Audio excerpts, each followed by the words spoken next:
This is the Vaguely Nerdy Podcast, where each week this brother-sister duo gets together to discuss box office news, latest film and TV scoops, along with our latest movie or show review, and what we're getting into next. We are your hosts, Cheryl and Jay. All right, so this week it is my turn to ask Jared the movie trivia Yay. Of the movie Rush Hour. Well, it's centered around Rush Hour or something Rush Hour related, because that is our movie this week. So, okay. You ready? You got your thinking cap on? Yes. Awesome. I'm probably going to miss it, but yes. Okay, so this is Rush Hour 1 related. Okay. Who, outside of Chris Tucker, who was originally considered for the role of Detective James Carter? And I'm going to narrow it down for you. Okay. They're black. Okay. Think black comedian. Eddie Griffin. No. Ew, really? I mean, I don't think that would be a good choice. I didn't even say it like that. No, you know what? I'm going to give you another chance. Pick somebody else. Okay. Is it a good comedian? Listen, you get black and you get comedian. Black comedian that could have been in Chris Tucker's role for this movie. Yes. I'm thinking of black comedians of the era. I don't think it should be this hard, to be very honest with you. At least to get one person. Eddie Murphy? Okay, you got one. I thought that'd be too obvious. Oh, there's more than one answer. There's multiple answers to this. How many? 4. Oh, okay. You don't have to answer all, but Eddie Murphy is on the list. Richard Pryor? No, he would have been too old, I think, at this point. Okay, so Eddie Murphy. You're gonna go for all 4? Okay, let's go. Oh, one of them is not a comedian. So 3 are comedians. 1 is not, but they're all black. Okay. Another comedian guest would be Martin Lawrence. Ding, ding, ding. That's 2 or 3. Okay. There's one more. Oh, now you got to pick the last one because you're only 1 off. Dave Chappelle. Dang.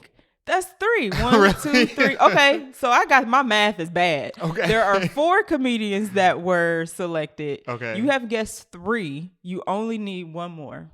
The other one's an actor, which you probably won't guess. Like just a regular actor, you won't guess. So I've guessed 3 comedians. You've guessed Martin Lawrence, okay, Eddie Murphy, Dave Chappelle. The last one is just an actor. No, there's 1 more black comedian. There's 1 more black comedian. And then there's a 5th person that's just an actor. Will Smith wasn't a comedian. You're thinking too hard. Am I overlooking somebody very obvious? Yeah. I hate to say it, but Will Smith adjacent now at this point. Think about it. And they're adjacent, not for a good reason. A black comedian that's Will Smith adjacent. Oh my God. On Will Smith's level of fame, but in a bad way now. Yes. The fact that you're saying, I can't wait till you. I'm overthinking this a lot because I'm drawing a blank. Who it is, because it's so obvious. I'm giving you. Oh my God, Chris Tucker. Yeah. I was like, come on, it's right there. So Martin Lawrence, Chris Tucker, Eddie Murphy, Dave Chappelle, and the other person who's not an actor is Wesley Snipes. Were all considered before. Wesley Snipes would have been good because Wesley Snipes does comedy well. He does. Yeah. Martin Lawrence would have worked. Bad Boys. Martin Lawrence would have worked. This is not too far from being like a Bad Boys adjacent role. I think Dave Chappelle would have been too funny. I wouldn't have taken it. Not that I took James Carter seriously because he's obviously a clown. Mm-hmm. But yeah, I don't know if Dave Chappelle would have fit. And then Eddie Murphy is also obvious. Like that would have worked. I think that would have been way too close to Beverly Hills Cop though. Probably. Yeah. And I can't remember why he didn't take it. I think he passed on it and Martin Lawrence might have passed on it. Disney actually, this is unrelated to the topic or trivia. Disney also passed on it because they didn't think it would be successful. That's interesting because all of those actors, with the exception of Dave Chappelle, have played a cop in a movie since this. Correct. Martin Lawrence, Wesley Snipes. Wesley Snipes was a cop in... Or you mean he was getting chased by a cop? No, Wesley Snipes was a cop. Rising Sun? Yes. Yep, you're right. You're exactly right. So I do remember that. But that came out in 93, so that was before. But they all played cops, which is very And Chris Tucker was a cop in Saw. Oh, Chris Tucker did end up... No, I'm sorry, Chris Rock. And Chris Rock became a cop in Saw. Mm-hmm. Yeah. That is right. Yeah, that's funny. Yeah. And to be honest, this is not even... So the black comedian to cop pipeline. Right. It started with Rush Hour, but continued with Rush Hour. And that's not even the most mind-blowing piece of trivia that I have for that movie, but we will get to that. Really? Beforehand, yes. I did much better than I thought I was going to do. You did really good. But yeah, we'll discuss my other mind-blowing piece of trivia in our review. So make sure you stick around for that. But before that, we're going to jump into our episode. Yay. Welcome, fellow movie buffs. I'm Jay. I'm Cheryl. Listen in as we break down movie and TV shows, tell you what's in the plot, and hear if we think you should have watched it when you had the chance. Dun, dun, dun.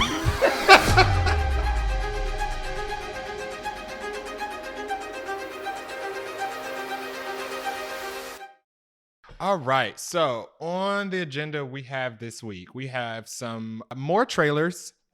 Basically we have one new trailer. And the other two trailers we have are just some final trailers for some movies that are coming out very soon. We have some Disney Plus numbers and a big achievement for Little Mermaid coming up.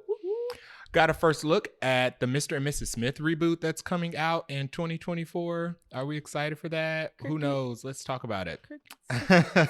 We got an update on the Lando series turned movie news. Yeah, you said that in how you ended that is exactly how question you should mark have. Right. Should this happen? If you didn't hear the question mark in his voice, it should be one at the end of that. Also, we have some sequel news for a movie that's coming out that I didn't think would be getting a sequel because it's been so long, and just the details surrounding this we'll get into. But we have some maybe sequel news, and then we're going to jump into our movie review of the week, which is Rush Hour. All right. So for trailers and clips section of the show, the first that we have on our list is The Creator. So this was the final trailer for The Creator, which stars John David Washington and Gemma Chan. Thank you.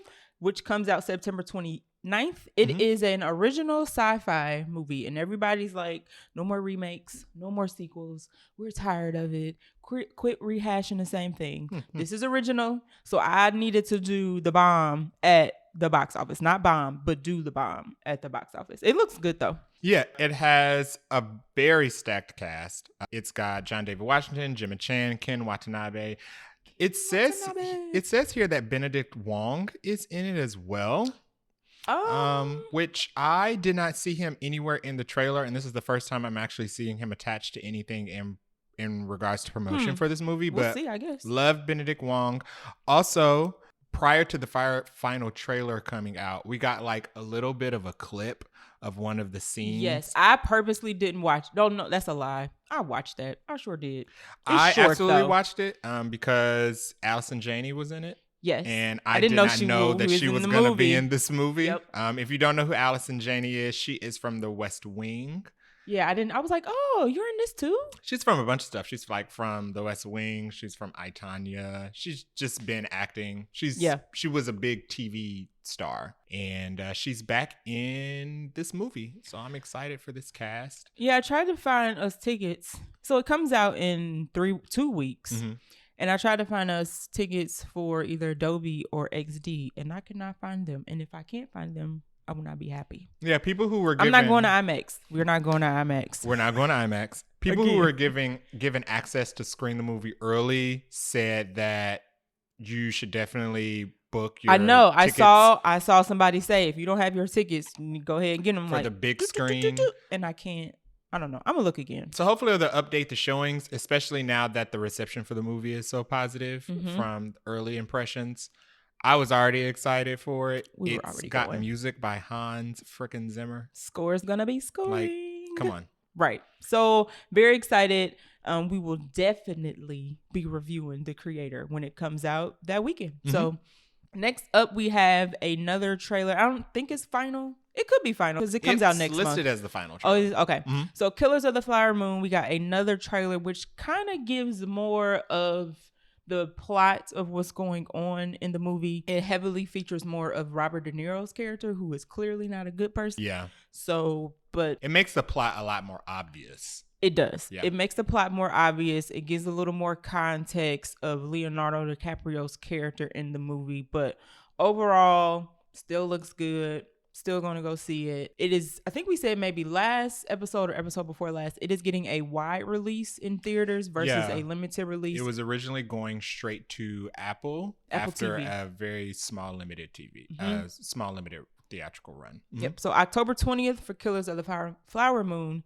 And yes, we will also be reviewing that one as well. Yeah. These next two movies coming out are going to be lengthy. The creator is like 2 hours and 15 minutes unofficially right now. Okay. Killers of the Flower Moon is definitely over 3. Is this the 3.5 one? Or Killers of the Flower Moon is the 3.5 hour movie. Right.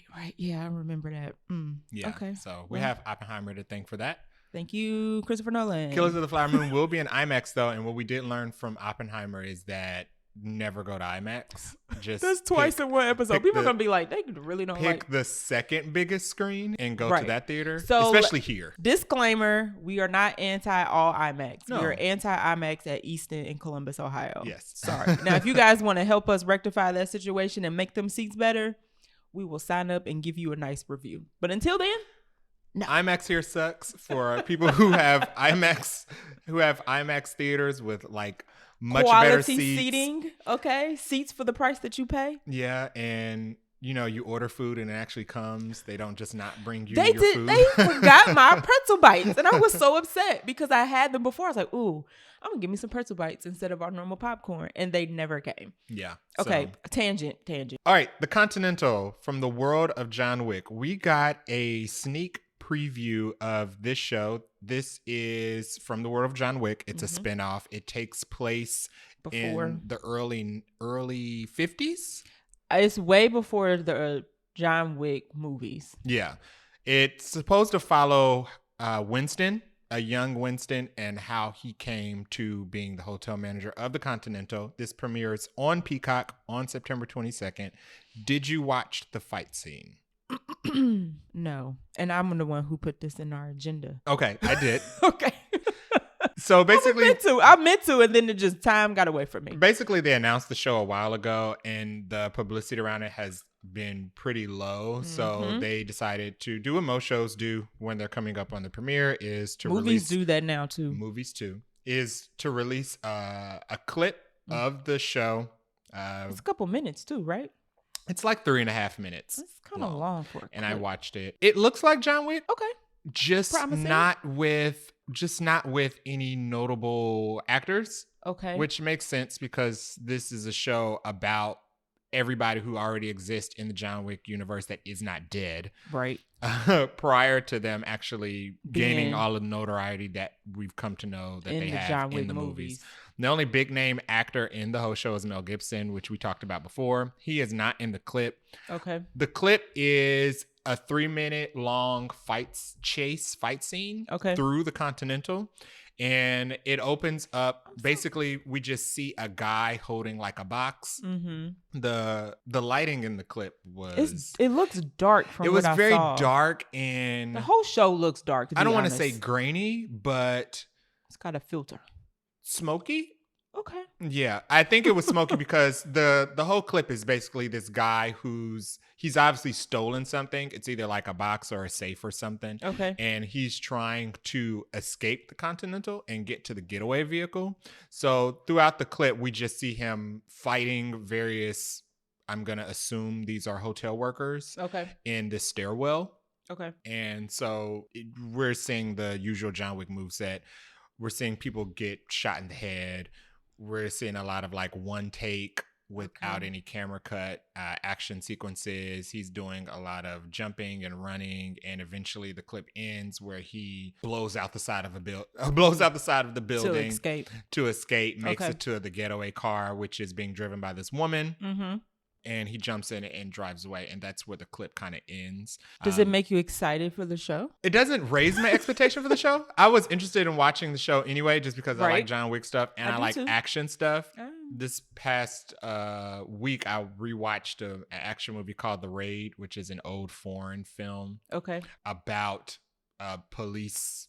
It's about a foreign police SWAT team basically infiltrating this huge skyscraper apartment complex that's full of like drug lords. Okay. And this movie inspired a lot of the John Wick movies. action sequences, Okay. the Extraction-esque action sequences that we see in American films today. Okay. So it didn't raise my expectations for John Wick, But you're still the Continental, interested in but I'm checking still interested. Okay. It was basically just an extended scene from what we already saw in the trailer. Got you. Okay. But there was no Winston, so that was a little disappointing. Or if this guy was Winston, I I don't think he was Winston because he might just be a assassin. I think they're just B characters. Okay. So it didn't give away too much. No. All right.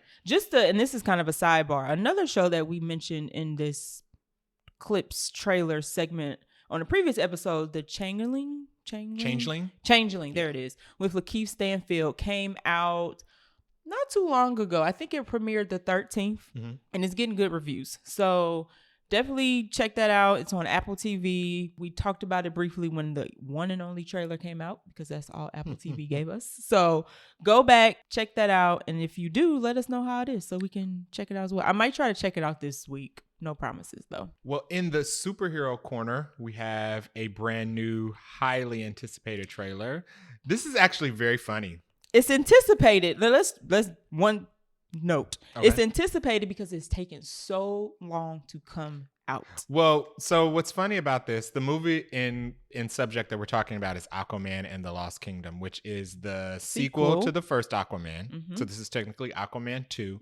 But it's also the conclusion of the DCEU before we jump into the DCU, which is James Gunn's reboot of the whole universe. Of the universe for DC comic films. What's funny about this movie in particular is that it was trending Monday because the teaser came out first. Well, prior to them announcing the teaser. Oh, right. It was trending earlier in the day Monday because people were talking about how I think it 100 was days. the shortest window between a first trailer and a release date for a superhero film. Yes. And one of the, I think Thor 4 might have been shorter. Yeah. Love and Thunder was the one that was like 84 days or something. Yeah. Love and Thunder was the first one. It's in the first place. Aquaman is in the second place. It's very funny because Aquaman was trending for that reason, for there being no promotion, no talks from the studios, whatnot. No poster. We've heard so much about what's going to happen in the reboot universe, but nothing about Aquaman, which is funny because Aquaman is like their first $1 billion movie. So it was trending Monday because everybody was cracking jokes about it not having any trailer, not having any promotion. Right. Somebody at DC must have been paying attention. It said, hit the button. 3 hours later. I don't even think it was 3. I saw a tweet that somebody said it is 100 days till Aquaman is supposed to come out and we have nothing. And literally an hour later, the teaser dropped. Yeah, so they were paying attention. Somebody was on Twitter that day. They're like, guys, we really got to start dropping hints. The social media manager was like, they grilling us, y'all. Let's please do something. So that afternoon, they announced that they would actually be putting out a trailer on Thursday, which was just a few days ago. And what do you think of the Aquaman trailer? The teaser had me more excited than the trailer, which is probably not a good thing. The trailer gave me a movie. And that's all it gave me. And as soon as somebody said, this is Thor, I can't unsee it. Now I cannot disconnect. So let's do a brief recap of the trailer. So it's basically, and I need to rewatch Aquaman 1. Aquaman is a family man now. He's got a kid. I'm assuming he's married to Mira now. But King and Queen. He's still Aquaman, so he's still fighting the good fight under the seas. He's still king of Atlantis now. But Black Manta is still mad, so he's back with reason. He's got a new little shiny little weapon, and he wants to take out Aquaman. So Aquaman goes to get his brother, who he banished in the first movie. Didn't banish him. The movie leaves up that Orm is his brother, was left in custody. So I'm assuming he's just in prison. All right. So he goes to get his brother, who he's not on great terms with, obviously, at this point. And then they have to go fight and stop Black Manta.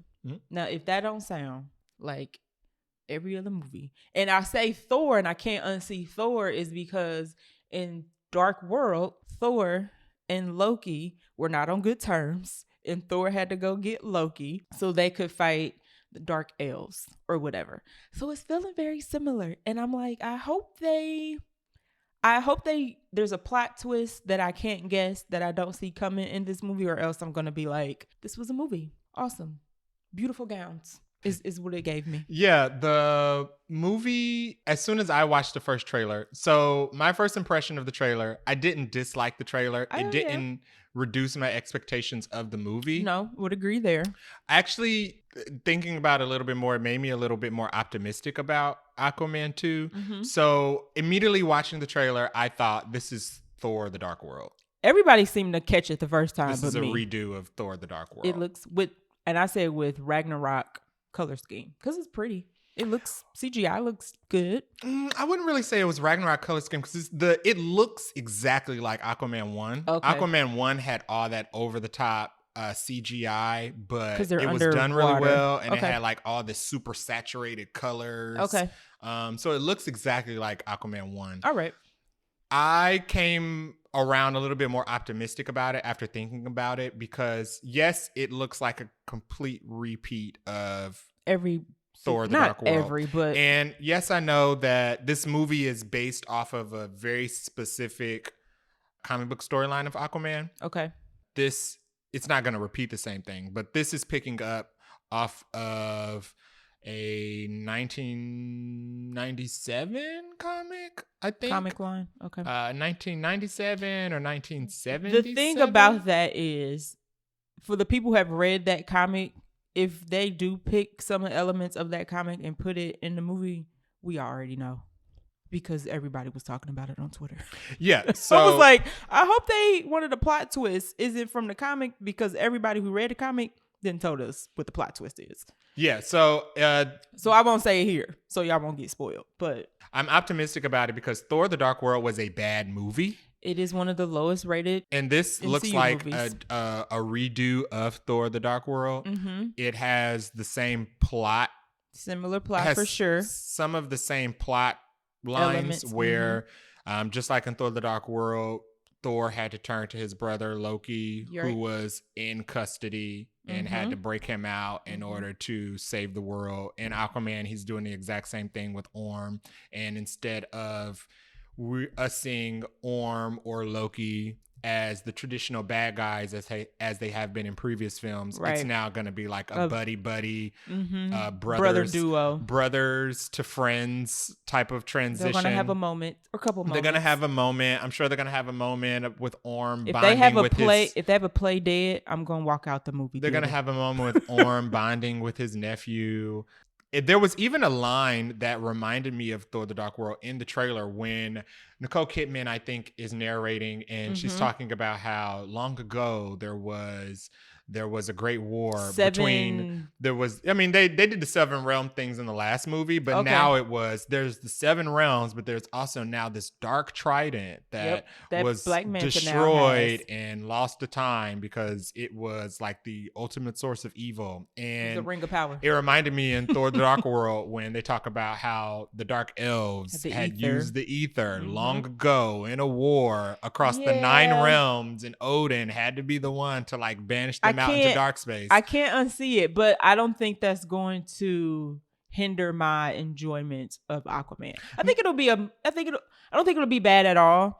I'm hoping that it'll be better than Blue Beetle, because Blue Beetle was definitely just a movie. Aquaman 1 was better than Blue Beetle. Okay. I trust in James Wan more than I trust in the director of Blue Beetle. Okay. Also, because Thor: The Dark World was a bad movie, and this is basically very derivative of that, Aquaman has the opportunity to do it better. You can be as derivative as you want and do the same thing over and over again, because movies have been made forever. Of course, fresh ideas are scarce, but as long as you do it good or introduce something new, and I feel like there's been enough time and we've had enough superhero movies that you should know what to avoid to do this correctly. Right. So I'm looking forward to it. Yeah, it'll be good. I don't like the fact that, and this has nothing to do with Aquaman and the quality of Aquaman, I don't know why they would put this and Wonka so close together.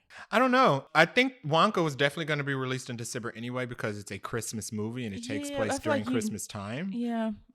It doesn't sound, I don't run a studio, but it doesn't sound like a good idea. When there's a December that a Star Wars movie isn't coming out, you got to snag that date because next year is going to be Star Wars and nobody's going to be able to come out in December or January. Right. Hopefully Aquaman's box office legs don't get chopped off by Wonka, which is and I say I don't know why they're coming out so close together. It's because they're from the same studio. I think the anticipation for Wonka is very low. It's not. You know what? They haven't really promoted a bunch of. That's had one trailer as well and a couple pictures. I think they put out the trailer. They put out the first looks, and they expected Timothée Chalamet to kind of carry the rest of everybody's interest in it. Now we can't promote it, so it'll be a test. It'll definitely be a test, just like when Top Gun came out and they put out the next Mission Impossible, and they were trying to say, "Oh, this will be a test to see if people went to see Top Gun because of Tom Cruise or because they love the property." Nostalgia. I think this will be the test with Timothée Chalamet, where people will say, "Oh, are people seeing Dune because Timothée Chalamet is really carrying the movie and the interest, or is it more so the ensemble cast? Will that translate to him doing his own Willy Wonka movie?" We are definitely going to see because I think they're 5 days apart. So Aquaman Lost Kingdom, we will absolutely be reviewing that. And I do not think we are reviewing Wonka. No. Okay, next topic. Little Mermaid Disney Plus numbers. You want to do this one? So as you know, I love me some Little Mermaid. Actually, look, I have on you're wearing a Little Mermaid shirt. I have a Little Mermaid shirt on, y'all, and I did not do this on purpose. I am also 3/4 of the way through building my Little Mermaid Lego set. Nice. I think I maybe have 300 pieces left out of the 1808, but it's coming along. Anyway, Little Mermaid came to Disney Plus on September 6th, I want to say, and they released some numbers and announced it is the most viewed Disney Plus movie with over 16 million views within the first 5 days, which is a great feat for Little Mermaid because as people like to say, it was soft, quote unquote, at the box office, mainly overseas. It did not get super well received.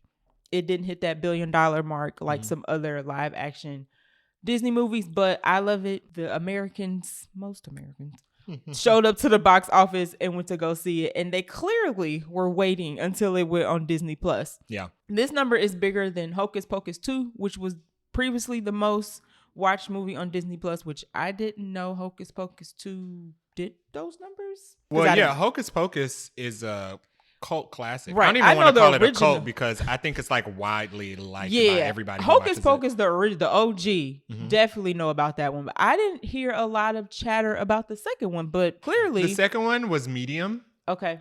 It wasn't as good, and I cannot repeat the magic of the first one. Yeah, I mean, Hocus Pocus came out. The first Hocus Pocus came out. It was back when there was no streaming services. Right. You had to watch this on the Disney Channel, and it was like a movie event. It premiered at a certain time on a certain day, and everybody got to sit at home and watch it at the same time. And then it went to theaters as well. And I think it's going back to theaters as well. Wouldn't be. First Hocus Pocus is going back to theaters. I wouldn't be surprised. That wouldn't surprise me at all. And it's spooky season. So, right. Yeah. But it beat Hocus Pocus 2. So now Little Mermaid is in that top spot. It also streamed has higher streaming numbers than any of the 2023 MCU releases. So that would be Guardians of the Galaxy, Ant-Man, and I might be missing another one. Is that only 2? Ant-Man Quantumania? Yes. And Guardians. Well, it makes sense they have more viewers than Guardians 3 because I feel like a lot of children still have not seen Guardians 3 because don't take your kids to see that, y'all. Listen, good movie, but if your kid, I would say under like 10. Ooh. We actually recommended to somebody who had as a child under 10 that we did not recommend it. Yeah, we recommended to them they not take their kid to see it because that child happens to really like animals. Yeah, so if you really like animals, I would say if the Heart of an Angel ASPCA commercials is too much for you, do not go see Guardians of the Galaxy 3. Just letting you know. This is big for Little Mermaid. But it is. I'm excited. I still need to get it actually is not on DVD yet. No. It's not. So I'm going to get it. I haven't watched it on Disney Plus yet because I'm going to watch it when I buy my DVD. There's been sequel talk for Little Mermaid. Little Mermaid, I like hope most so. Disney original movies, had direct to video. Ugh, I think it had such a long time two, ago. actually. I think Little Mermaid might have had two. Yeah, most of the iconic Disney animated films Lion King 2? had a sequel that went like straight to Right. VHS. Because So they knew.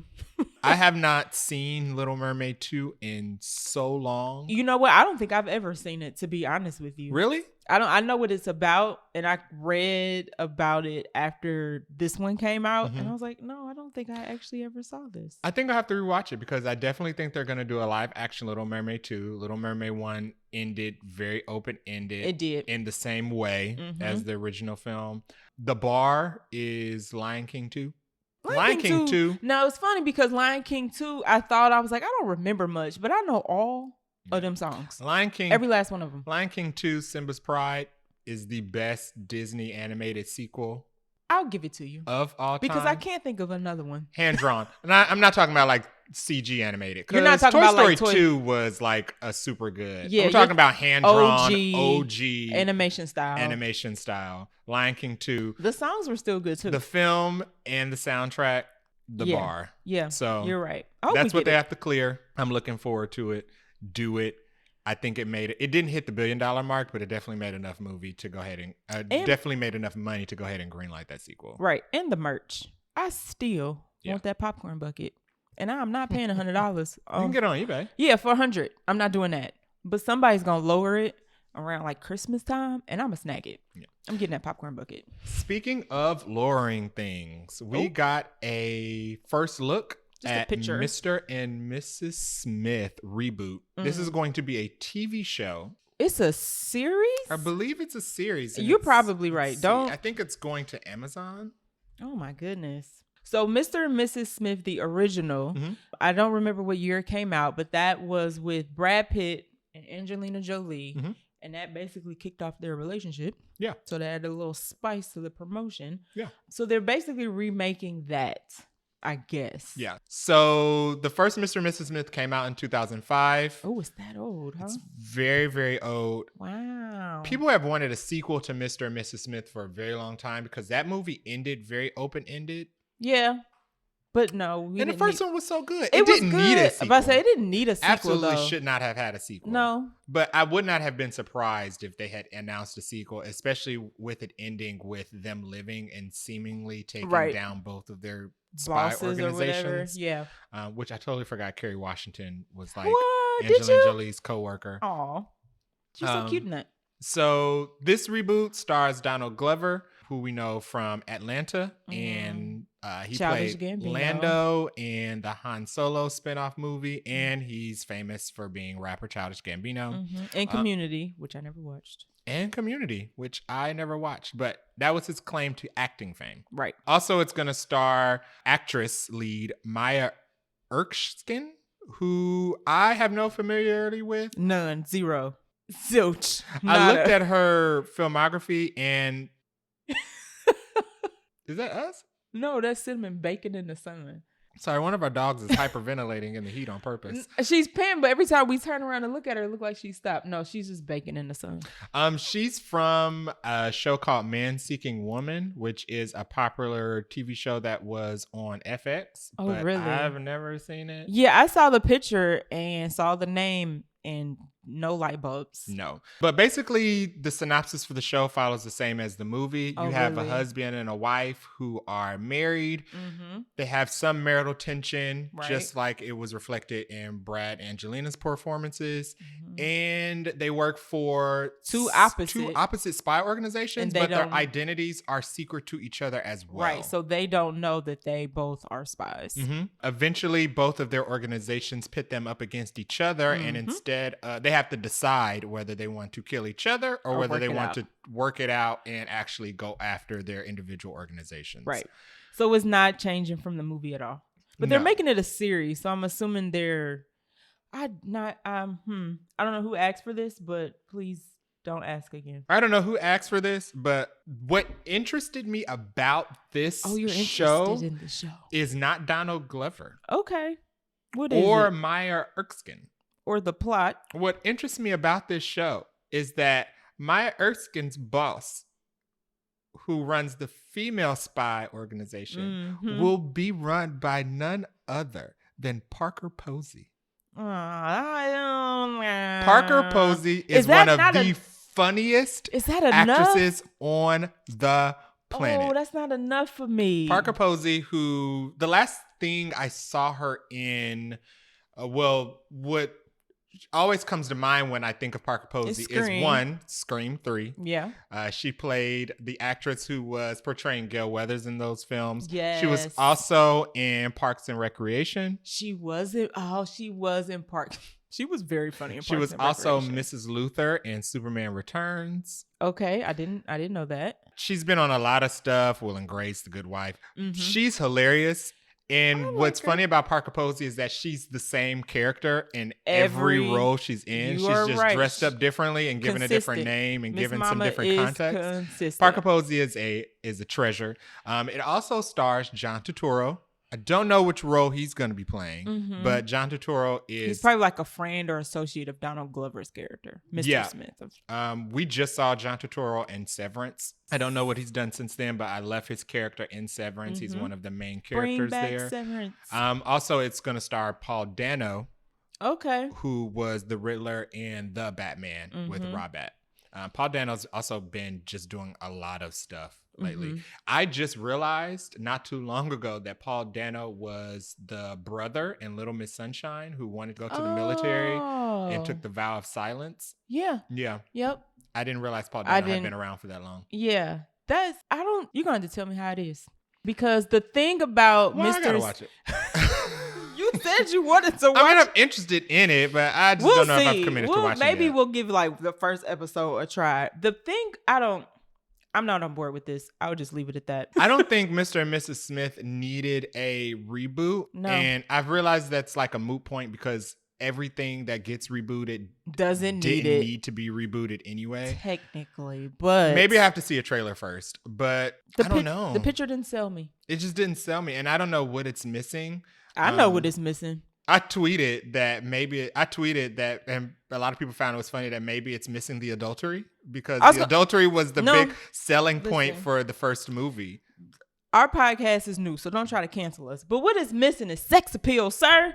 It's also missing the sex appeal. Like Brad and Angelina had that like sex appeal, and I'm not getting it from these two. Well, when they made the first Mr. and Mrs. Smith, Brad was already considered like one of the handsomest actors in Hollywood. Angelina Jolie was considered one of the sexiest actresses in Hollywood. They already had lengthy careers and names for themselves. Yeah. Donald Glover has a lengthy career, but not a lengthy acting career.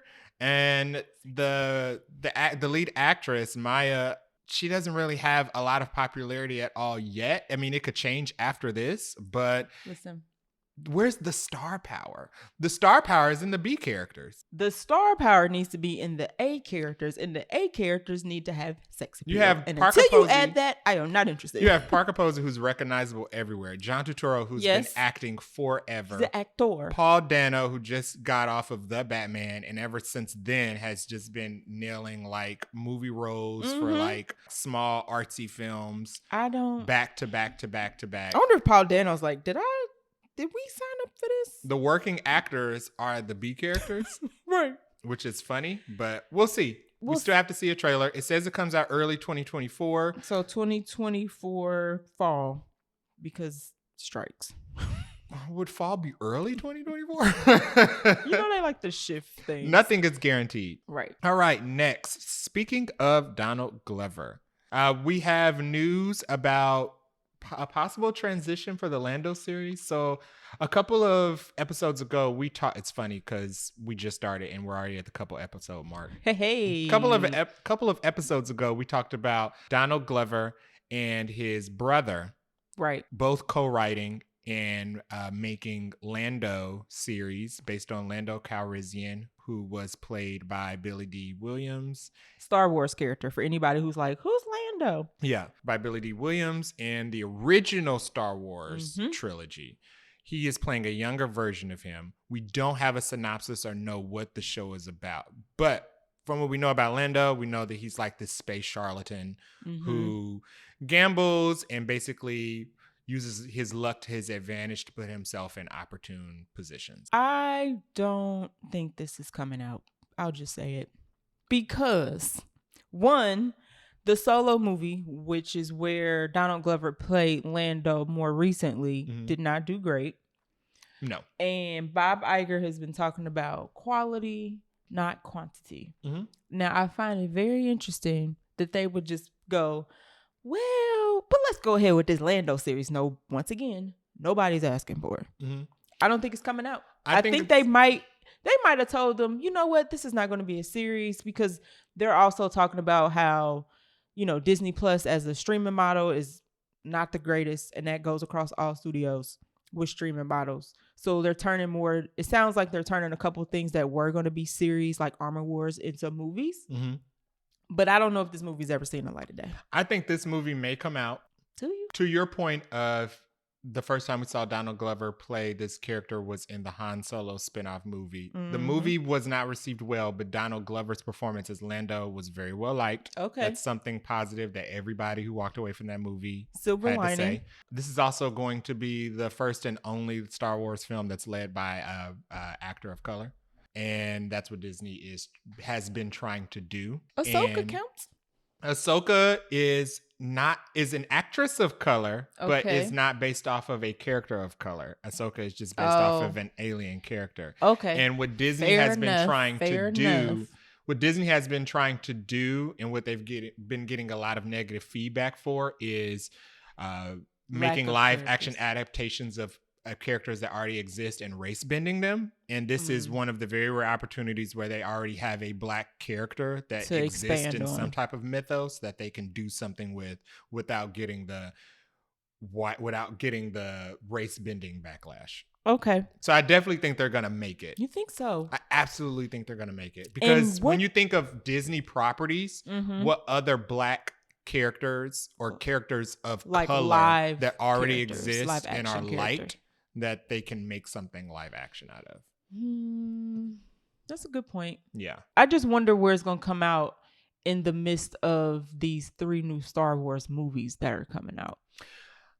Who knows? Because those are planned so far out that they still have enough wiggle room to do whatever they want. I definitely think it would have been a good series. Yeah, I feel like it would have fit better as I don't know the behind the scenes thought of turning a series and what kind of reworking a script and plot need to move a series to a TV show. Yeah. Because series, I mean, if you put them all back to back, some of them are long, most of them actually are longer than a movie. So what do you chop out to make it into a movie? That's true, but I mean, if we take the most recent episode of Ahsoka, about 30 minutes of that episode could have been chopped out. All right, that's aggressive. Not that much. We could have maybe done 5. Oh, okay. 25. We're going to have to move on from this topic. I'm getting offended. But when we talk about, to your point about what the work that's done to convert from a show to a movie, there's absolutely enough things that they can cut out around some of these shows. To make it. Most of the people's main complaint about the last season of Mandalorian was that a lot of it felt like a side quest.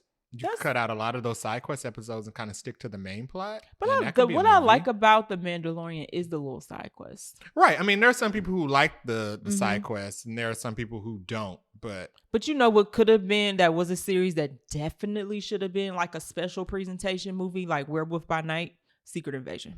Absolutely should have been like a 1.5 to 2 hour special presentation before the Marvels came out. Yeah. Secret Invasion could have been packed together in like 49 minutes. Okay. Yeah. I was thinking a tad bit longer than that. But I mean, Werewolf by Night was like 49 minutes. Was it? Okay. Yeah. Okay. That was good though. If we cut out a lot of the floof.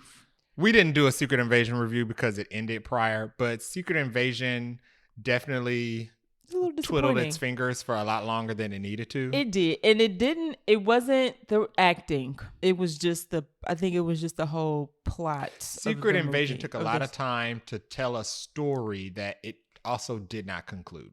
You're right. Absolutely did not conclude at all. It ended with a big to be continued. Several, maybe more than one. Yeah. But anyway. And I mean, No, that's a side. I'm not going to go on a tangent. We're not going on our secret saying invasion we're going to have tangent. an episode that's under 2 hours. We're going to see if we can make it. We're going to stick to it. All right. So Lando, Jared thinks is definitely coming out as a movie. I think it is not. We will see in 2027. We will know by D23 whether or not they're going to commit you're right. to this. Okay, so we'll D23 know by is next year. We'll know by next summer if it's official. Stay tuned. All right. Last piece of news on the agenda. Woo, we are flying this episode. Hey. Brightburn 2. Now, I put this on the agenda today. I actually planned on discussing this all week when it was announced. And Cheryl asked, what is Brightburn? Is that the movie with the scary little kid? And that is exactly what this movie is. Listen, I might not know a name, but I know what I'm talking about. Yeah. So for people who don't know, Brightburn is a movie that came out in 2019. It was produced by James Gunn. Now, a lot of people, I didn't know that. A lot of people only talk about James Gunn in regard to this movie. It's kind of like it's kind of like the Candyman thing. Oh, where Jordan Peele produced Candyman, but he did not direct it. But he did not direct it because he was Costa special, right? But because he was the big name, that's what everybody led with, right? So James Gunn did not direct it; he produced it. It was written, however, by his two brothers, Brian and Mark Gunn. Didn't know that either. The movie is about Superman.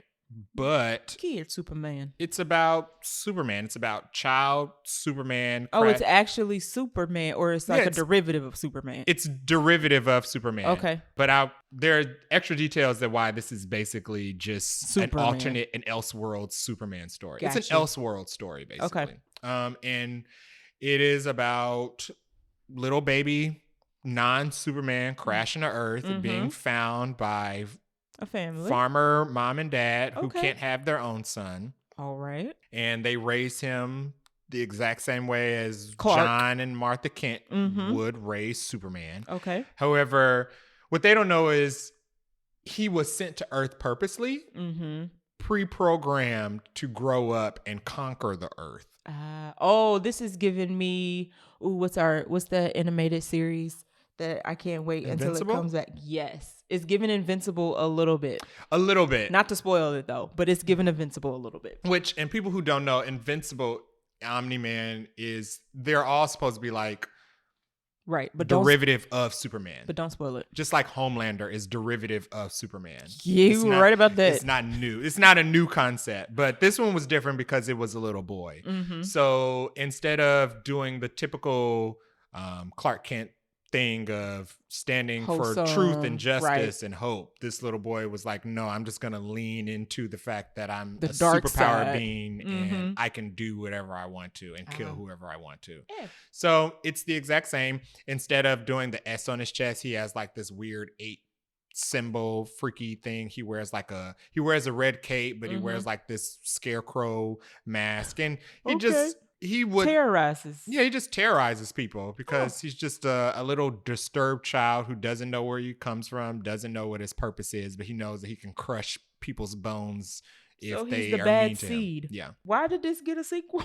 Not sure why this got a sequel. Basically. Well, the movie ends with news flashes and news updates about the boy flying around the Earth, killing millions of people at a time. Okay. And also ends with other news segments talking about how there is an evil version of Wonder Woman. There's an evil version of Aquaman who has also been discovered on the planet. Okay. Killing millions of people at a time as well. So there's it's building up this universe is trying to build up this evil Justice League type thing. Okay. And I think that's why they're doing the sequel.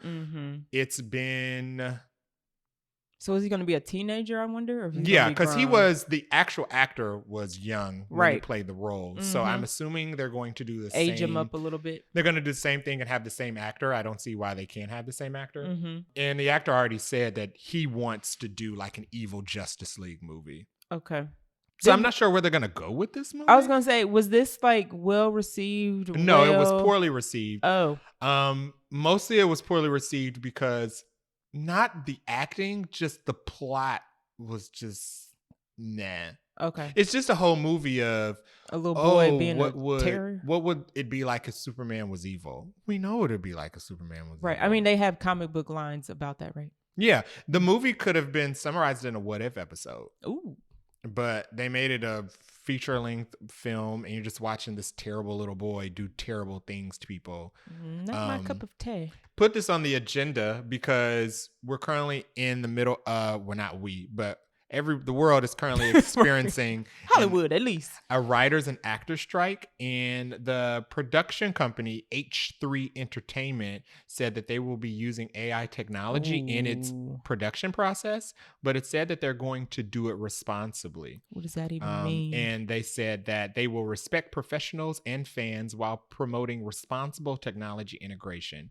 You can't do that because they're boycotting AI. Yeah, one of the big things about the strikes is AI, and it's interesting that they even said that because Secret Invasion used an AI.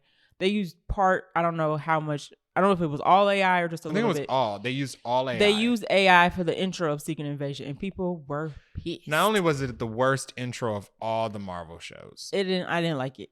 Visually, it was just ugly. It was ugly. That's how you kicked off the show. Right. That's how you want to kick off. I mean, they tried to say like, "Oh, we didn't like people did not lose their jobs, or we didn't like have less people because we did this intro this way." It wasn't a good look. No, at all. So I'm surprised that they're even mentioning using this in this movie. No writer or director tapped to it yet. I'm not sure if Brian and Mark Gunn are going to come back and direct the sequel. I'm also not sure if it's going to be produced by James Gunn again, because James Gunn is very busy producing the DCU right now. So I don't know if that's going to make it. So these are hopes, dreams, and wishes. I don't know if that's going to make it better or worse. Right. If they just get a whole new team. It might be less. No, let me not say that. I'm saying it might be less dark, but who knows? Here's the thing. Even if they age him up and he's like an adult or a teenage, we already have the boys. It's too late. We have we have something that is. We have the boys and Invincible. Yeah, we have two forms of media, live action and animated, that is already being done well, doing this, but not just. The thing with Brightburn was it was boring because you're just watching a little boy do evil things to people. Right. There's no opposing side. There's no good guy to kind of counteract his actions. You're just watching people be victims to this deranged little boy. There was no fight, there was no conflict. He just comes in and he does whatever he wants. He creeps you out and then he kills you. I don't like that. So maybe the sequel can do something where they can introduce a foil. I was gonna say that's a plot. What makes it interesting is if he has a foil. Have a little bit of resistance there.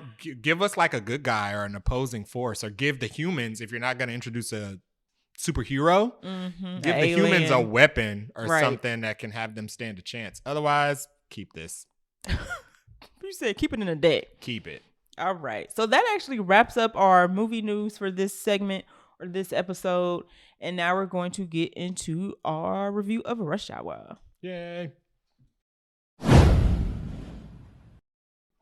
Okay, so we are back for our movie review segment. And what movie did we watch this week?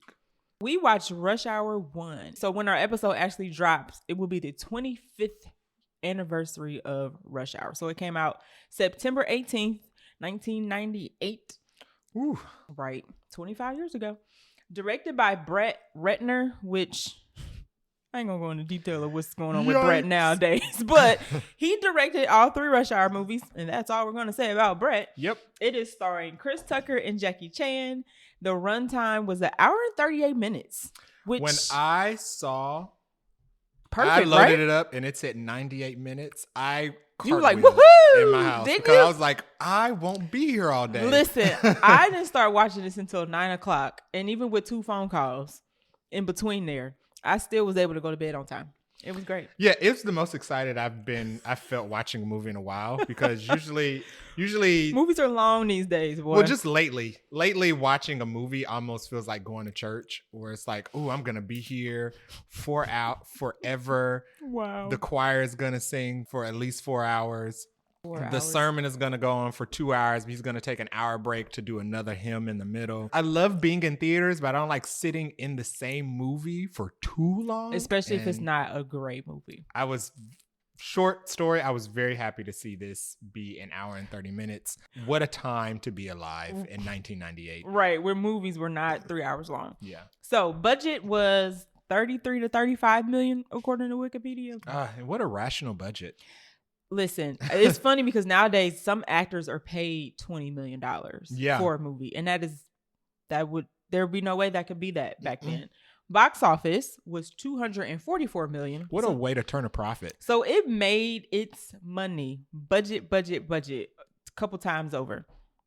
Some of the ratings are CinemaScore, which we talked about how CinemaScore isn't as popular, but it's literally been around. I did not know they had CinemaScore in 98. 25 years ago, CinemaScore the audience gave this movie an A. Highest you can get, if you didn't know, was an A+. Little side tidbit, the second Rush Hour also got an A, and the third Rush Hour got an A-. So the franchise is very well rated.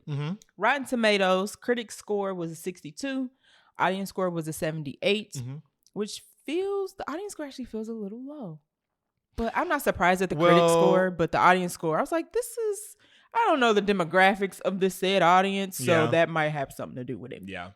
Here we are to our movie trivia that I did not know going into this movie. Okay. Rush Hour was the catalyst for the creation of the review aggregation website Rotten Tomatoes. I did not know that. Rotten Tomatoes exists because of Rush Hour. So the website founder of Rotten Tomatoes was a huge Jackie Chan fan. Okay. And he wanted a place to collect all Jackie Chan movie reviews. Okay. So he basically and Rush Hour was coming out. He wanted to coincide the website with the release of Rush Hour. So he spent 2 weeks building the original version, first release version of Rotten Tomatoes. And I think Rush Hour ended up getting kicked back a couple weeks, but it didn't matter. He basically released Rotten Tomatoes in anticipation for Rush Hour because it was like Jackie Chan's first major Hollywood movie. Insane. So Rotten Tomatoes only exists because Rush Hour came to be. And he only spent like 2 weeks building it, getting it together, putting it out there. And now Rotten Tomatoes is like we literally just had a whole segment last episode about people paying to get boosted Rotten Tomatoes scores. So that was my little fun fact that blew my mind because literally was not expecting that to be a thing. So I never would have known that Rush Hour literally only was the reason for Rotten Tomatoes. That's kind of like Prince being the reason that you have explicit labels on CD covers. Yep. Now. It is that. It was just such an odd. I was like, you would never think, like, you'd be like, oh, who created Rotten Tomatoes? And you're like, oh, some movie critic who got fired from his job and he hated New York Times or whatever, so he created his own website. No, a Jackie Chan fan wanted to have all Jackie Chan's reviews in one spot, so he made a whole website. Yeah, I'm glad this wasn't the trivia because I never would have gotten that. I knew it. I was like, I should have him guess. I was like, I don't even know how to frame a trivia question. We would be like, what? So anyway, other facts about Rush Hour: it opened at number 1 when it was released with a 33 million opening weekend. So it pretty much made its budget back. Opening weekend. Crazy. It has 2 sequels, as I already mentioned, Rush Hour 2, Rush Hour 3. There was some brief talk about Rush Hour 4. Jackie Chan said he was on board. Chris Tucker has not mentioned anything about it, from what I understand. Interesting. There was a TV show. Did you know that? I do know that there was a TV show. And it was canceled after 1 season. Yeah, I know one existed. Probably Absolutely. rightfully so. It was literally modeled after the movie. Yeah. The cover looks like it should have been canceled after 1 season. And the reminds me of that Mortal Kombat TV show. Remember that?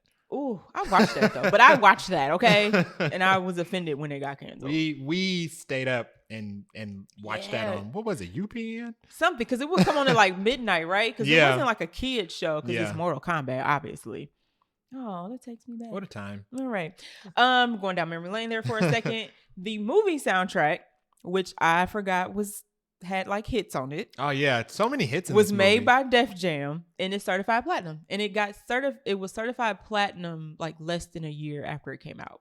So the movie came out in September. I think it was certified platinum in January. So Those are the fun facts about Rush Hour that came out 25 years ago. Wow. Do we even need to bother with like no spoiler summary? No, yeah, no. Okay, We can absolutely not. Just dive into. It's been 25 years. If you have not seen this at this point, to you. Just keep listening because you're still probably going to want to see it afterwards. Yeah. So Rush Hour was basically a buddy cop movie about a black LAPD cop who gets assigned to this case of a missing or kidnapped daughter of a Chinese consulate.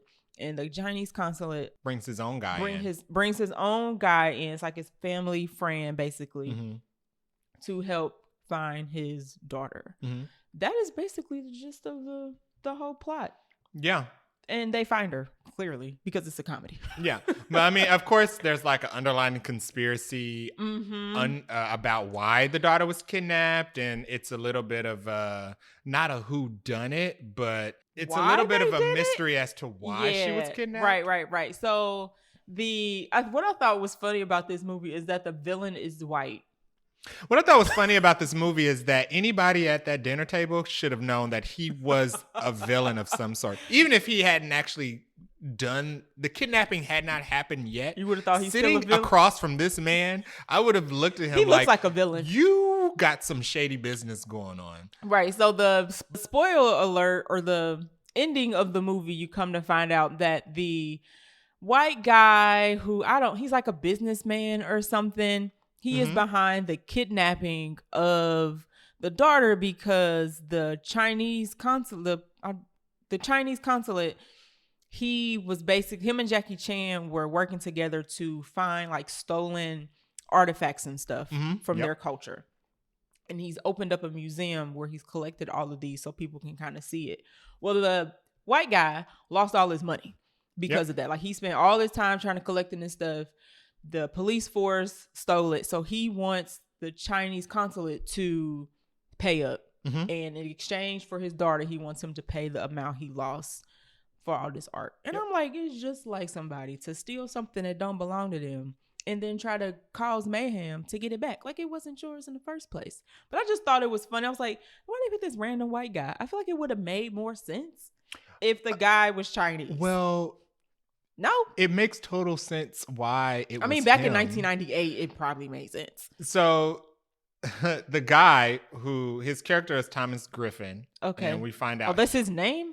That's his character in the movie.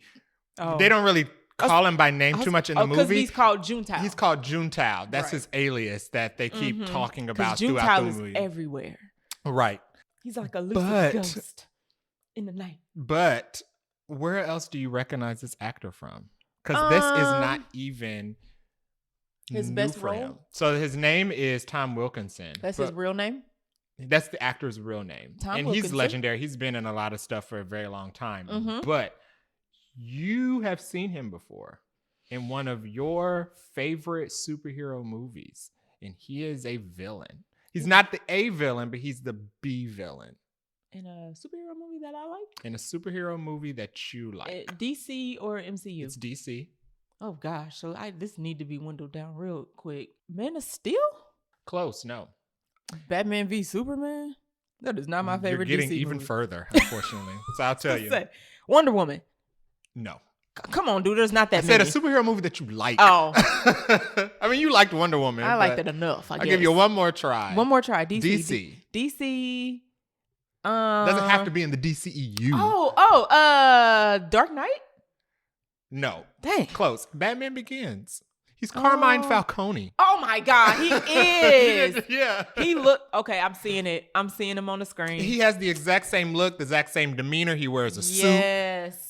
He's Carmine Falcone. He is Carmine. That's and so sitting funny. across from him at a dinner table, like they were in the beginning of this movie, I would have looked at him like, you killed boss. You killed Bruce Wayne's parents. And I know it. And I can tell just by looking at you. Where's Martha? Yeah. He was Carmine Falcone. That's fun. Okay. So he does villain very well. But okay. So you're right. He does fit that villain role. But I was just kind of like, as watching, I was like, they could have just made him like Chinese. It would have made sense that he was like a collector of the art from his own. But whatever. It did answer why the movie took place in America, though. It took place in America because yes. if he was the one running the operation, he absolutely could not have pulled that off in Hong Kong. You're right. Yeah. You're right. So that was a question that didn't need to be answered of why they had the white guy as the villain. Nowadays, it would have just been an all Asian cast of villains. Or it would have been like you still could have had Chris Tucker being a black LAPD guy. Yeah. Nowadays, they would have, because unfortunately, action movie writing has gotten a lot simpler. Mm-hmm. They definitely had to vary up the cast because it was an American movie. So for sure. Chris Tucker is hilarious in this. It still holds up comedy wise. The jokes still hold up. Well, I think the jokes. Let me pause. The jokes are still funny, but the jokes are offensive as heck. This is why I think the jokes still hold up. Okay. So whenever we talk about old movies that could not be made today, there are several of we always go to Dodgeball first. Whew, that movie has so many offensive jokes. Dodgeball is an older film. The movie is basically just offensive jokes from front to back. Correct. And we always talk about how Dodgeball couldn't be made today, which it couldn't and shouldn't. But Zoolander, which is equally as egregious but not as offensive, still continues to get like current sequels. The benefit for Rush Hour and why I think the jokes still hold up is because Rush Hour offends everybody. Does it? Rush Hour is offensive. Now, the jokes are...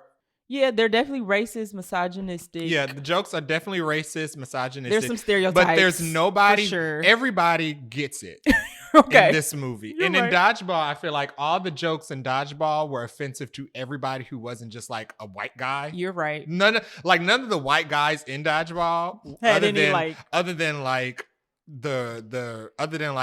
Ben Stiller or somebody who was supposed to be made a joke of. Right. None of the jokes were targeted towards like regular white people. Yeah. They were always targeting like women or black people or gay people. In Rush Hour, literally everybody got it. Yeah, you're right. They were made fun of black people, somehow always diffusing a tense situation by calling somebody your cousin and talking about church. Right. Like stereotypes, number one. Your mama gave me this soup. Yeah, and the yo mama yo daddy competition between Jackie Chan and Chris Tucker. Yes.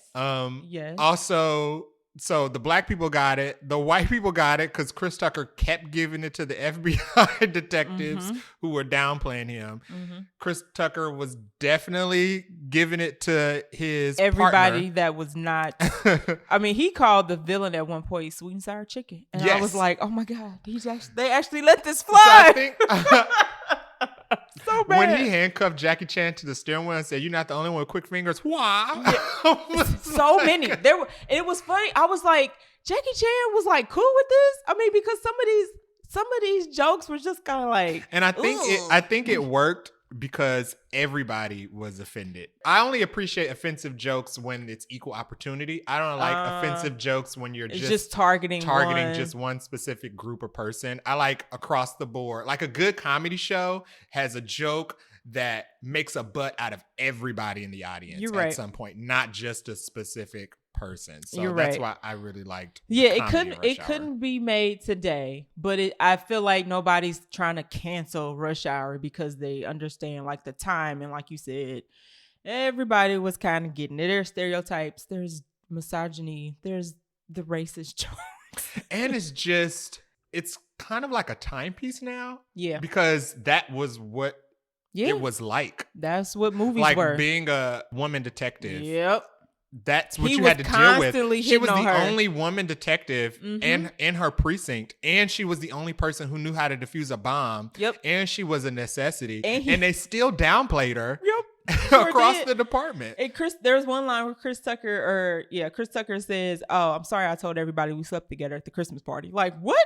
That's HR. Yeah. Where's HR? Yeah, like you would get fired for that. So, you're right. The jokes do hold up. I just had a couple notes where I was like, "Ooh, this one is." I mean, they were hard. They hold up. They were hard hitting. Yeah. It was but I really like the comedy of it. It's still funny. You're right. I don't think it could get made today. No. And that's why I think they probably should not do a Rush Hour 4. Yeah, a Rush Hour 4 would not be able to toe that line at all like it did back then. Also, we don't need it. I know we've said this like 4 times this episode, but it's been too long between, and to be quite honest, I don't even remember what Rush Hour 3 was about. I did see Rush Hour 3 because I think it started off with Chris Tucker being demoted to street level cop. He was no longer like a big detective. He was like anymore. Directing traffic in the street or something, right? And he had to like work himself back up to that status. Were they in like Paris or something? They were in Hong Kong, I think, for the second one. Maybe. The next 2 movies were not in America, I don't think. No. So yeah, Rush Hour 4 would not work, I think, because you're just too far away from the other movies and it's just a different time. Yeah. You couldn't make that, but it still has a good pace. The plot is good. Yeah, it goes. It really goes. Like there's no filler. Like literally every scene is like progressing the storyline, even from when Chris Tucker picks up Jackie Chan from the airport all the way until Jackie Chan finally gets to the consulate's house, because Chris Tucker's trying to drive him around and keep him from getting to where he's supposed to be, because he's just kind of like the babysitter. That whole little sequence of the movie, it still kind of moves the plot forward because it gives them time to build a relationship. Yeah. Because if you would have skipped from airport to him dropping the person off, like they wouldn't have had time to kind of have those conversations to where at the end of the movie they're friends. One of the things that surprised me about the movie, watching it, number one, was a nostalgia trip, because I didn't realize how much about the movie I forgot, but how much about the time period I forgot. My first note was, wow, remember when movies looked like this? We get the electric guitar score, the Beverly Hills Cop style score, the film grain. We're opening on a smoky dock somewhere. The cinematography was so specific for the 90s. It's very on location. Yeah. There's not a green screen. It's on a sound stage. There were I don't even know if it's on a sound stage. It looks like it's in the street. I feel like the boat sequence was like a set. Okay, yeah, the boat sequence was probably a set, but the scene where Chris Tucker is, where we first see him with the 2 cops, or he's trying to like do the C4 deal and the 2 cops show up, that all looks like they were at some random it looks like they were actually like in LA on a set, but it's closed off. The set was it was on a set, but it was constructed in a way where it looks like they were filmed on location. Yep. You can't really tell the difference, which is really good. Sometimes when people film like on a Hollywood backlot or something, you can tell that it's a backlot because looks too clean. It's not saturated enough to be a major metropolitan city. Like you'll have movies like that's filmed on a backlot, and this is supposed to be New York City. There's not enough people walking around. It's not enough stuff on the street. This set of LA was very realistic. I just really liked the way it was filmed. My next note about the 90s. Remember when... Oh, you going to say the same thing I'm going to say. What? Remember when you couldn't just buy C4? Oh, no. No. It wasn't that. But go ahead. Oh, 2 things then. Okay.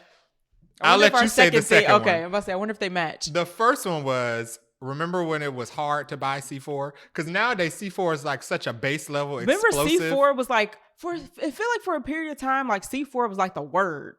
Yeah. And like movies, like C4 was like, they got a bomb with C4. It was like C4. I'm like, in the 90s, it was like C4 become a thing. It was like the atomic bomb. Yes. Like when somebody said it's C4, like people were hitting C4 the was ground the new immediately. dynamite, like in terms of word. What you didn't say dynamite, you had to be specific. Yeah. C4. So when he in the scene in the movie where Chris Tucker is doing a fake C4 deal to bust this bomb maker. Which is so bogus because it's like, y'all, they not talking quiet. They not whispering. He's just saying C4 like he's saying the word chicken nugget. And I forgot this scene in the movie. So when he's going to him for the deal, I'm like, oh, he's going to open it up and it's going to be like cocaine or some type of drugs or something. Child. And he opened it up and it was C4. I was like, oh my God, I forgot you just couldn't get C4 in the 90s because we had not experienced enough tragedies where people did not know that there were worse things out in the world than C4. That whole scene I had forgotten about. And it was, the cops were so stupid. The cops were so dumb.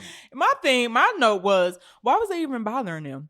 Because the cops get out of the car And Chris Tucker and Clive, who was the guy who's trying to sell the C4, are kind of just minding their business at the trunk. And then you can't see the C4 from a distance. But the cops are like, what are you doing over there? And it's like, they minding their business. But I mean, I guess y'all. The part that I liked about that scene is after it ends, trying to find out what was Chris Tucker's goal. Because after he blows up everything. After he just totally fails because he shoots at the car that has the C4 and it blows up. He shoots at the guy while he's trying to get away. Mm-hmm. The C4 blows up. Mm-hmm. And my thought was, okay, what were you planning to do? You didn't have any time, you didn't have a team. No backup. There was nobody in a van listening to you. Mm-hmm. What was your evidence gonna be? I think he was going to take Clive in by himself. Because Clive ends up getting arrested, because we see him in jail later. But remember, he goes back to the precinct, and the chick is like, "You left without me. Yeah, what was you doing?" That's why police operations and stings require more than one cop, because you have to have a third party to say, "Hey, this wasn't a setup. We planned this to. Right. This isn't like." Or even to catch the guy as somebody else running away. Yeah, I didn't even. You got to have a proper amount of surveillance. So I don't know why Chris Tucker decided I'm gonna go in by myself and bust this bomb maker. His whole thing the whole movie was he didn't need a partner. Which calls back to him having to babysit Jackie Chan and them having to spend time together, because it builds up. Chris Tucker need a partner. Like, they need to work together because he clearly is a clown by himself. And you had another 90s reference that you wanted to point out. Is it 90s? I guess, no, it's a little later than that. But remember this is from the very end of the movie, the two FBI agents, and the scene makes no sense, but the FBI agents show up when Chris Tucker is about to get on the plane to leave. And I was like, remember a time when you could just walk up, you could walk somebody to the gate at the airport? Like, you could literally watch planes take off, or you could take somebody through security and watch them go through the gate. You could wait for people to come back off the plane into the gate to greet you. It was just like, this was a crazy time. Like, I remember when you used to be able to do that. Prior to this, I had watched earlier this week at random, I was watching Living Single. And I watched the episode where Kyle moves away. He goes out of the country, and they all say goodbye to him at the gate. And I was like, wow, you could literally watch somebody's plane take off. You could sit there. And nobody would be like, you can't be here. This is a restricted area. You could wait at the gate for people to come off the plane. And I was like, I forgot there was a time you can do that. But the reason why that scene is so silly is because why would two FBI agents go to the airport to tell Chris Tucker he had a job? You don't send that junk in an email. You don't send a phone call, a letter. Yeah, in a sling. One of them was still injured. One of them was still beat up from the previous scenes of the movie. But I wrote that down because I was like, I forgot that was even possible, that you could walk people to the gate. Did you have any other notes for it? Everything else is about FBI went to the airport. Might see one at his cousin's. I don't even know. Oh, it was another racist joke. Oh, did you realize that they actually say the name of the movie in the movie? Yes, that's actually around two of my notes. Oh, okay. At what point in this movie do we find out why it's called Rush Hour? Right. And we see the scene where Soo Young is sitting in the back seat and she's singing Mariah Carey. And yes, I forgot about that too. My first note is Soo Young is All of Us in Traffic. Not particularly with Mariah Carey, because I don't just be listening to Mariah Carey, but just I love Mariah Carey, but that's not my go-to. She's not my go-to artist when I'm stuck in traffic. But that's definitely me stuck in rush hour traffic, singing to the trying top to of your distract lungs. myself with whatever music is playing. The kidnapping was terrifying. And she screamed. So I almost muted it. I started the movie. And she gets kidnapped about 15 minutes into the movie. Yep. And we're already getting the racist jokes. We're already getting the cursing. And it did not occur to me that this was an R-rated film. No, it's PG-13. Is it? Yeah. It shouldn't have been, though. I mean, not it shouldn't have been, but you know what? I don't think it should have been, because them jokes was bad. Like, looking back on it. Well, where I looked said it was R-rated, and Okay. that could just be an updated rating because it could be. would be considered R-rated against today's standard. I mean, she saw some messed up stuff before she got kidnapped. So then, well, that says a lot about what the rating system was in the 90s because that wouldn't absolutely not fly as under the PG-13 helm today. Right. But I was watching this, I was like, I totally forgot some of these sequences and how serious they were. The abduction scene was terrifying in a child's mindset. Yeah, she's like screaming because her head off. Not terrified. only is she screaming her head off, but she is immediately her bodyguards are killed. Yep, on the spot. And she immediately has to fight for her life. They immediately reach into the backseat for her. She has to fight for her life. She gets away and she's running down the street bloodied. I was gonna say she has the security guard's blood on her because they shoot him on her in the face head. and on her clothes. This is little girl in her school uniform and she with can't her book be bag, older than like running 10. down a deserted street screaming at the top of her lungs for her life, bloodied. And there are kidnappers on motorcycles chasing her, and there's nobody else around. Not to a help single her. person around. I was like, wow, I forgot. This was well done. This is a well done kidnapping scene, right? For a comedy movie. It was realistic, quote unquote. Yeah. I've never been kidnapped, so I can't The verify movie, it. But it almost changed genres for a second. Yes, that little because sequence. I forgot that he shoots her security guards or bodyguards or whatever, and that she had. I mean, it's like a blood splatter. Yeah, I forgot that she was covered in blood and running down the she's street. like, normally, as somebody would in that situation, screaming. I mean, she's like, "Help me! Somebody come get me!" I mean, to the top of her lungs. It's so funny because in a more modern movie today, what would happen would be she would be like a superhero kid. No, what would happen would be And the be guy super strong for some reason. No, the guy would show up, kill the two bodyguards, and then he would open the back seat to see her, and then it would cut. And then we would be told in a different scene she that would she show was up. kidnapped. Yeah, she and would show up with a they hood wouldn't over a show blanket. the whole right. They Right.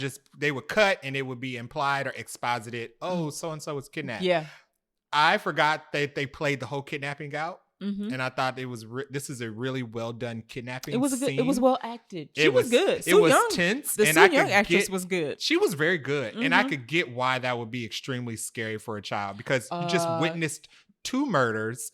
And you have no idea if Who's this person coming is to trying get to you. kill you, and Right. there's no adults around to help you. It would be terrifying for me, and I'm. But I was grown. very confused how they were in rush hour traffic, and Where they turn, ain't no traffic. and she runs around the corner, and there's No nobody on the traffic. street, nobody No. walking, and nobody driving. It's almost as if she's in a back alley. And I was like, oh, yep. This is where I can see this is a set. Because there's Right. nobody out here. Because what happens in the movie is her car and her, she's getting driven to school.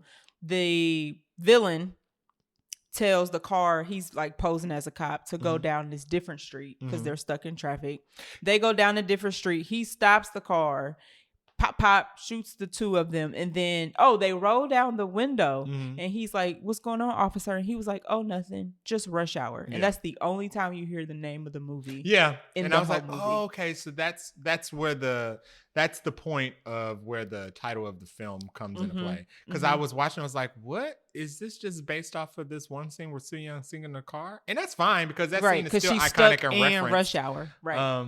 But I just thought it was ridiculous that you're in LA, which is oversaturated to the point that you can't throw something in LA and not hit somebody. Especially in traffic. And just with general rush hour traffic rules, especially on the highway. Once you see one car get off the highway, Right, you're like, I gonna need to see go that 10 way cars too. try to follow them. There's no Right. way that somebody is giving you directions to a street that has no traffic No and traffic. nobody else has caught There's wind of it. nothing. There's not even a scooter Yeah. going down the street. So I thought that was funny. Chris Tucker makes a Panda Express joke. Oh, I wrote that down. I forgot that Panda wrote- Express had been around for so long. I wrote that down. I literally have a note that says Panda Express, and he said it might be one of your cousins. I forgot Panda Express had been around for that long. Panda And Express maybe Panda Express was just an LA thing, and I didn't know about it. Panda Express been sticking around for a minute. And my last note, these are really good bad guys, because there was a point where you haven't seen the bad guys in a while. Yeah, you don't. Well, you see the Chinese guy with the blonde hair. You see the last time you see Mhm. the bad guys, the scene where they kidnap Soo Young, and you don't see them again. You're right. Until they go to that Chinese restaurant. the building explosion. Oh, right. When they do like the which first is like 20 minutes later. And that's something that's not very typical in more modern movies now. Right. Usually it cuts back and forth between the bad guys and the good guys, probably like on doing an average stuff of every 5 to 7 minutes. Yeah. And I was like, oh, these are really good bad guys because we're sticking with the heroes throughout the entire film. Right. And they are having the hardest time trying to find they keep foiling the kidnappers. They keep foiling all the plans, and they being Chris Tucker and Jackie Chan. And there's one point where they are ready to send Jackie Chan home, and they send Chris Tucker back to where he's supposed to go because they keep messing up the kidnappers trying to hand over the daughter in exchange for the money. And they were never stupid. The bad guys were never dumb. And they never made a dumb decision. They were arrogant and they got defeated. And You're right. The arrogance is what got them defeated. But they never slipped up. No. Well, the only reason why we recognize that Juntao is the white guy from the beginning is because Chris Tucker recognized him back at the restaurant. Yeah. And if he wouldn't have made that connection, they could have got away with it. Yeah. Technically. But even when he got recognized at the restaurant, they almost died there too. Oh, they almost yes. So absolutely, Chris Tucker was getting his behind kicked before Jackie Chan. I was surprised and that was another thing that I forgot, and that's why I keep comparing it to movies now is because you don't see good bad guys anymore, not as often. We see bad guys make dumb decisions that give the heroes the upper hand, and I feel like they didn't really do that in this movie. No. The heroes had to get the upper hand just the hard way. They just had to do good detective work. Right. Because they literally, like I said, they literally were going to send Jackie Chan home, Chris Tucker back to the LAPD, and they were going to do the exchange for, I guess the FBI was going to try to foil it at some point, but they were going to do the exchange for the money for the daughter because the white guy was like, I actually want the money. Like, I actually want the money. You can keep the kid. I want the cash. And I liked it because that means it was written well. It was written well where there was no point in the movie where I felt like, oh, they had to write this in because how else was something is this happen? person going to get from A to B? We just had to watch how they had to actually go. Jackie Chan and Chris Tucker had to go here, investigate, ask questions, right? To get here to investigate, to ask questions, to do some work. They didn't just run into one of the goons on the street. And you know what? They were actually, Chris Tucker was actually trying to do some detective work in the beginning at the pool hall where he met his cousin. He was like, hey, what you been hearing? Like, he was using some street smarts. And he got answers. He did. He got answers. He went to the jail with Clive from the beginning. He got answers there. So they were actually doing detective work. He was just a little knucklehead. He had a little too much showmanship. It was detective for the job. Work. They actually had to go. They gave Elizabeth Pena, I think her name is. She's that the bomb diffuser. Okay. She's been in a lot of stuff. They gave her something to do. She wasn't just like the actress there to be harassed by Chris Tucker. Right. In the end, she was the only person capable enough to defuse the bomb. To get it off the little girl. So young. They had to go back to her. And Chris Tucker actually had to learn a lesson and be like, oh, I actually do need a partner. Yes. Because I am not invincible. He actually learned it twice over. If you think about it, he learned it with Jackie Chan and he learned it with her that like, I can't do everything by myself. Usually the movie ends where they didn't really learn a lesson. Or they didn't change. He's still just a knucklehead. It was written in a way that it just turned out in favor for him. And he never had to stop being a knucklehead. Right. Yeah. It was all luck. And a MacGuffin of some he sort. He actually learned something. I think the motivation of why he didn't want a partner was also well fleshed out. So he has this conversation with Jackie Chan when he's about to get sent back home. And he tells Jackie Chan that his father was killed like by a foolish reason. He was trying to give somebody a traffic ticket, I think. And he says that his partner didn't help his dad, and that was why his dad died. And he was like, have a partner for what? Like, this is foolish. So that actually makes sense. Like, if you had somebody pass away due to somebody else not stepping in, you would have that kind of like, and now it's interesting he still became a cop, however. It's interesting that he still became a cop. But the reasoning of why he didn't want a partner wasn't just some paper thin kind of like motivation. he wasn't just a jerk. He literally had a reason as to why he didn't want to have a partner. It kind of illustrated the fact that his arrogance was kind of an act, where he wasn't.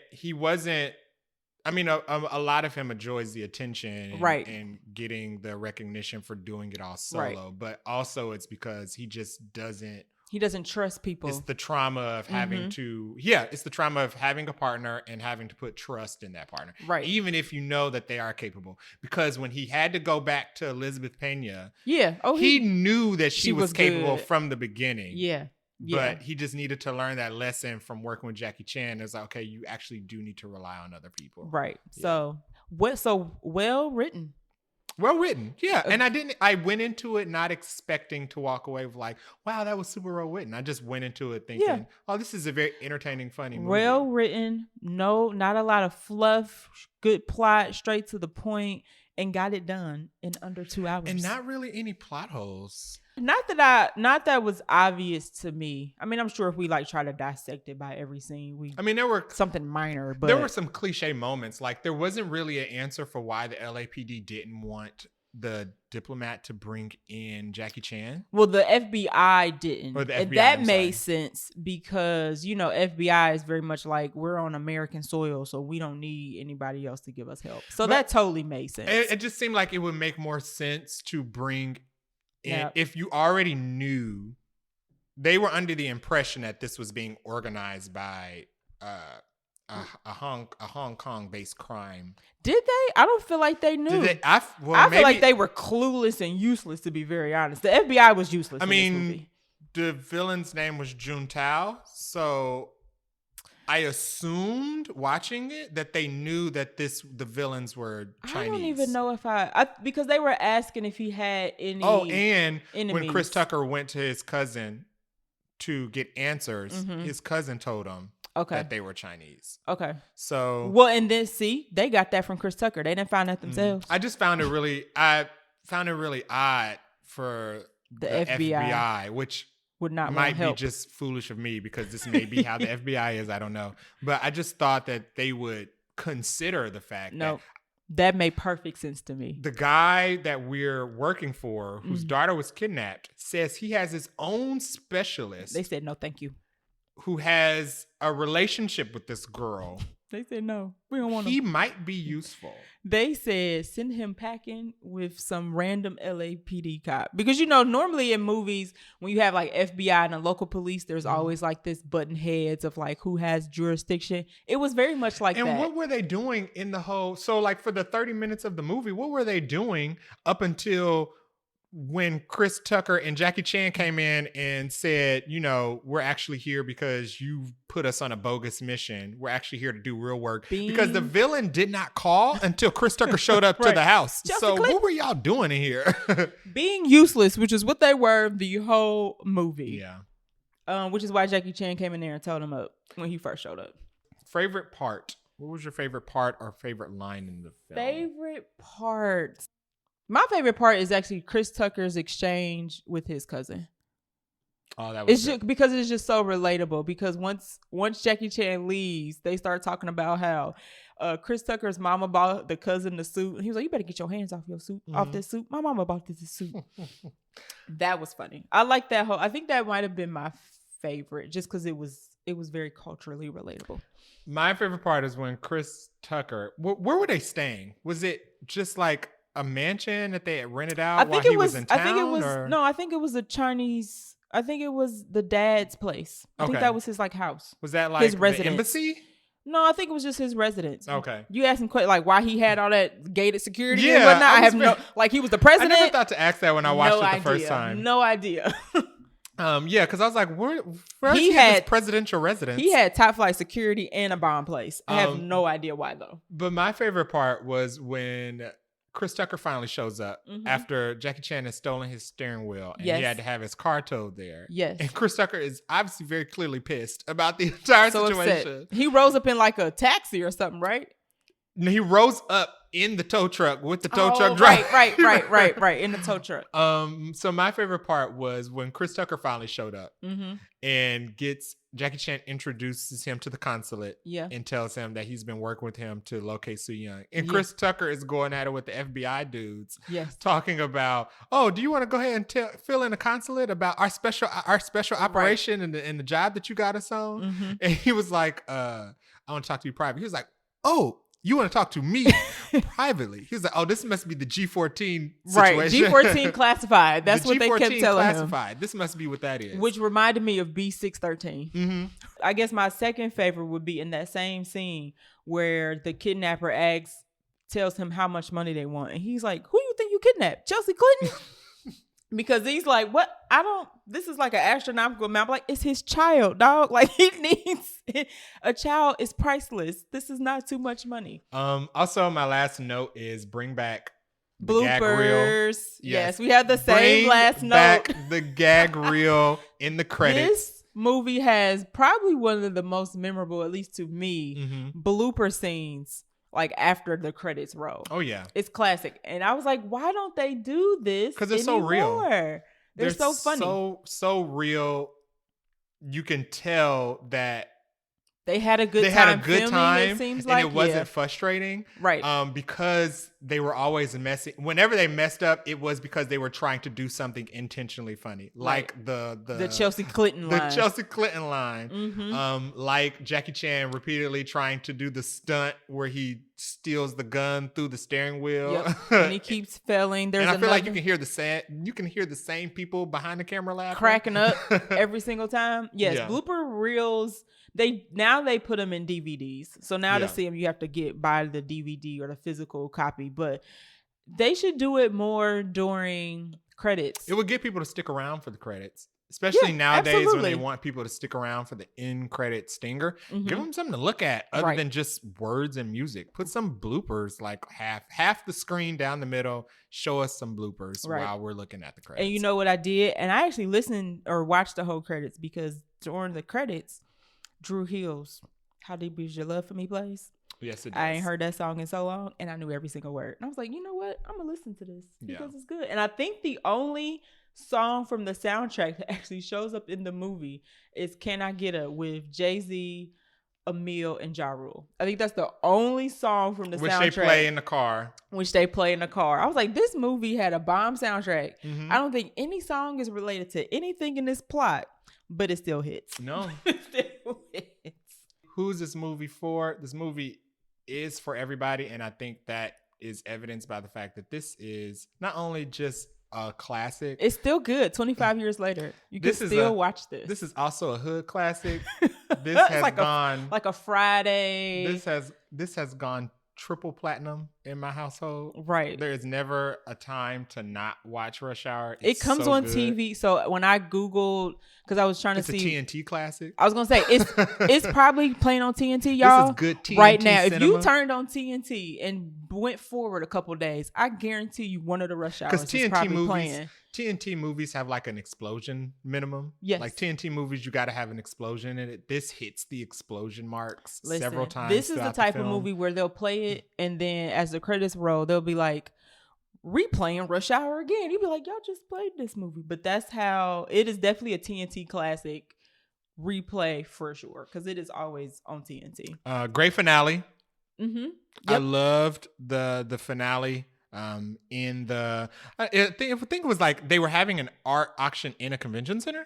No, I think, or was it a museum? It was like a museum where they were showing off the art. They were showing off. So I don't think the art was. I was trying to figure out what kind of building this was. It looked a lot like our convention center. It does look like a convention center, but I think he was showcasing all the art that they had like collected. Loved the set. How it was set up. It's funny because we were talking about John Wick earlier in this episode and Extraction and how those action sequences are filmed where the camera moves with them. Yes. And I forgot, they didn't have those camera techniques then. Right.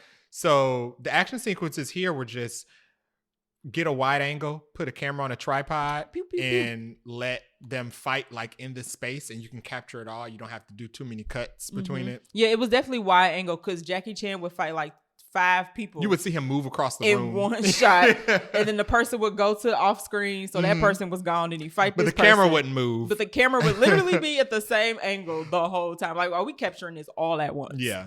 Panorama. So, I like that. Were there any other additional things that you wanted to point out about the movie? No, if you haven't seen it, watch it. If you have seen it, it's still worth a good watch. Yeah, it's still good. The second one I think is also pretty good. I don't know about that third Second one, but you can definitely have you a movie night with 1 and 2 for sure. Second one is definitely the Bad Boys 2. Like it reminds me of Bad Boys 2 in the way that Bad Boys 1 and Bad Boys 2 to me are level. They're both really good. Like usually with a sequel, you either want it goes down in quality. You want it to either be as good or better. Correct. You don't want diminishing returns. The sequel was not diminishing returns. The sequel was as good. And I think that is a big ups to this movie as well. Yeah, so check it out. Make it a family night. Maybe. That kidnapping scene might be too much for toddlers. I was really screaming for her life. Aback by the kidnapping scene. Listen, I was very surprised. I almost muted. I was like, if she keeps screaming, I might have to mute this because it's freaking my dog out. But and she was a really good actor. Do you know that she is in the third one? Not the same actress, but the character comes back. Yes, I did know that in the third one. I was like, I didn't, because according to the Wikipedia, no characters from the first one are in the second one except Jackie Chan and Chris Tucker. It's literally a whole new cast. Yeah, like the dad, the daughter. Because I remember missing the bomb diffuser lady in the second one. Yeah, they replaced she was cool. They replaced her with a Jackie Chan love interest, I believe. Yeah. Anything else about this movie other than it making me feel old because it's been 25 years? 25 years since Rush Hour. I'm at that age now where I'm hitting the point where everything that I loved was 20 years ago. Right. I think a couple days ago, they announced that the GameCube came out 22 years ago. Oof. And I literally remember sitting in my cousin's room, arguing with the rest of our cousins and almost destroying our relationships because we were battling each other in Super Smash Brothers. And we were so serious about it. It was a cube, right? It was shaped like a cube. It was shaped like a cube. Yeah. Bring that and back. It had a handle. Because you were carrying your GameCube from place to place. So you could carry your game system that you still had to plug into an outlet. Right. And a TV. And we're talking about, this is a sidebar, but we're talking about the red, white, and green plugs on the front of the TV. I had a DVD player that had that. We're talking about auxiliary ports. I might want to upgrade. This was pre-HDMI, y'all. Yeah. So that was Rush Hour. I had a really good time. Yeah. I think I'm going to watch Rush Hour 2, even though we're not reviewing it for the show. But I'm going to watch Rush Hour 2 just because, just to seal the deal. For the sake of continuity. Mm-hmm.